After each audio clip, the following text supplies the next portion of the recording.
Well, Lori Horton joins us in the studio this morning to teach us how to make a butter pecan poke cake. This looks absolutely delicious. It smells amazing. Good morning to you. Good morning.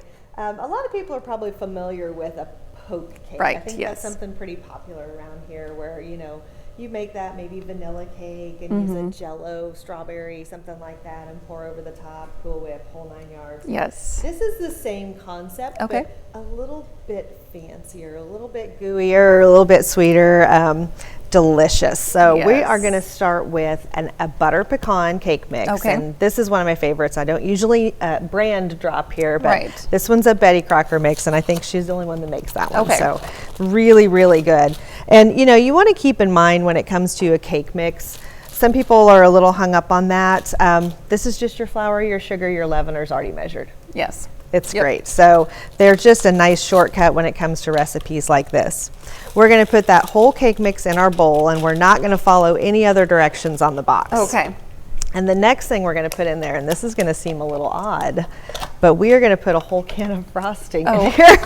I love it. And we're starting with the coconut pecan. This is that what we stuff would, is so good. Oh, usually put on like a German chocolate cake, right? Delicious, really rich, really gooey. But we are actually going to put this in our batter today. The whole container. The whole container. Don't even leave a drop in there. You want to make sure and get all of those little bits. And then we're going to add some oil, some eggs, and some milk. Okay. Keep in mind when we're baking, we always want to use whole milk. We want that fat, that richness in there. So it's really important to not skimp on that. A lot of us don't probably drink whole milk, but we want to make sure and always have some in the fridge for baking.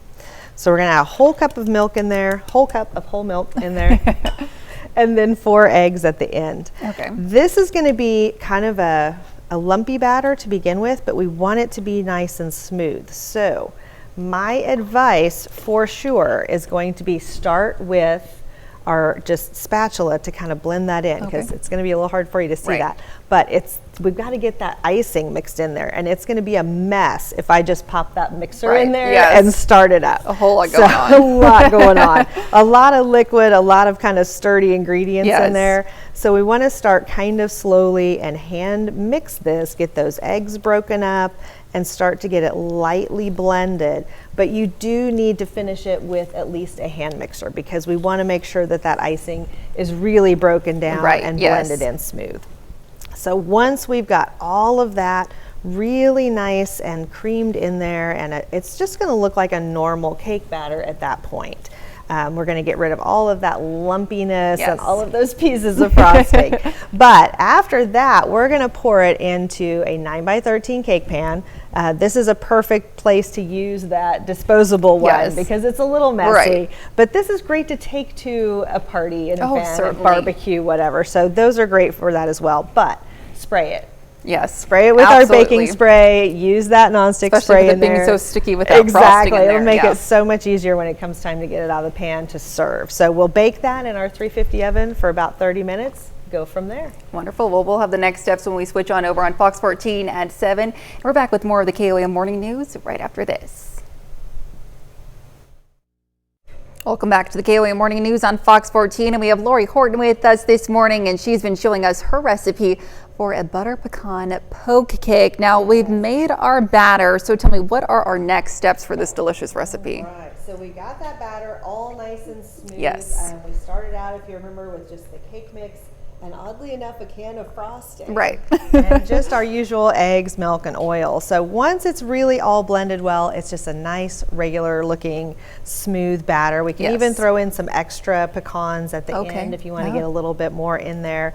Just make sure when we go to put this in our pan, whether it's a disposable pan or a regular cake pan, that that is really well prepared, greased with either a baking spray or, buttered and floured, whatever you prefer. It really doesn't matter. They all do the same job. But we're going to put that entire batch into a 9x13. Okay. That's going to fill it up pretty well, and this doesn't rise a lot. So if you look at kind of where my batter is compared to where this finished cake is right next to it, it's going to kind of puff a little bit and be good. So we're going to bake that, contrary to Chris's directions, at just 350 for 30 minutes. If you leave that in there for 3 hours, that's a whole nother problem. No. That's why you're here and Chris isn't here. Yes. Don't follow his directions. For that topping, once we pull that out of the oven, we get it really nice and cooled. When it's still warm, we're going to go through with either the back of a wooden spoon. I even grabbed just a simple big straw that I had in the cabinet and poke those holes all the way around on there in a nice even manner. The more the better, because you really want that gooey good stuff to get really down in that cake and soak it well.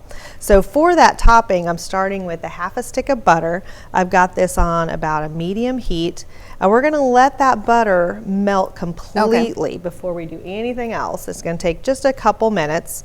And once it's melted, do it again over a medium heat so that that's not going to burn. We don't want to brown this butter. We don't want to have it boiling or bubbling at all. We just want it nice and melted. Did you say it's easier to bring it to room temperature first, or does it matter? It doesn't really matter when it comes to this, because we're going to do it either way. But if you set it out before you start, then it just melts that much faster. On days like this, set it outside. You're fine. It'll be melted real quick.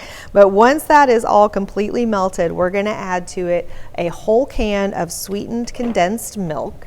Which is very similar in ingredients to the coconut pecan icing that we added to the cake batter. So we're going to get those same flavors, that really rich sort of sweet flavor to it. So then we're going to blend those completely again, let it simmer. Don't boil it, don't bubble it, don't overdo it. Keep it at a low temp and be a little bit patient. And then at the very end, we're going to mix in those pecans and go to our next step of adding that to our baked cake. It's going to be delicious. Absolutely. You'll stick around. We'll be right back.